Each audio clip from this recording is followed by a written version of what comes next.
আজকে বানাচ্ছি টক। আমাদের এখানে আমাদের ভাষায় বলে এটাকে টক।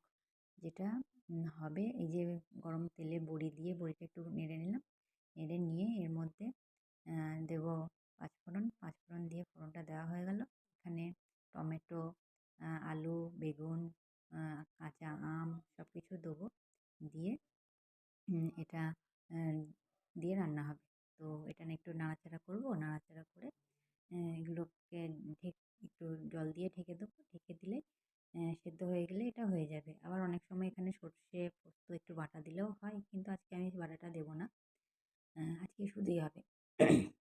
একটু হলুদ দিয়ে দিলাম, একটু লবণ দেবো, একটু মিষ্টি দেবো। কারণ একটু টক, টক ভাব তো, কাঁচা আম থাকছে।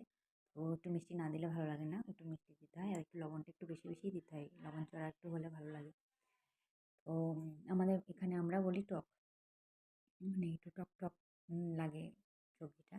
তো একটু বড়ি দেওয়া থাকে। বড়িটার সেন্ট ওঠে, খুব ভালো লাগে। তো সেই কারণে এটা আমার স্বামী খেতে খুব ভালোবাসে। তো ওর জন্যই করা হয়। আমি অতটা টক খেতে ভালোবাসি না। ওই বেশি ভালোবাসে। আ এখানে তো আমি রান্না করছি ভিডিও। আ ধরো বাঁ হাতে করে আমি ফোনটা ধরে আছি, তো সেজন্য বারবার নড়াচড়া হচ্ছে। আমার তো কোনো স্ট্যান্ড বা কিছু নেই। তো সেই কারণে অসুবিধা হয় খুবই হচ্ছে। আর জাস্ট আমার এই ২-৩ টে ১ম রান্নার ভিডিও করলাম। তো তোমাদেরকে দেখালাম। কেমন হচ্ছে জানাবে। আর ভালো হলেও বলবে, খারাপ হলেও বলবে। আ আর এক হাতে করে ধরে এক হাতে করে করা অসুবিধাও হচ্ছে। কিছু, কিছু জিনিস বুঝতে পারছি না।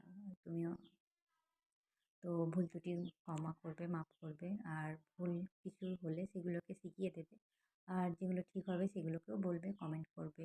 কমেন্টে বলবে, লাইক করবে, সাবস্ক্রাইব করে দেবে বন্ধুরা একটু। আর পাশে থাকবে।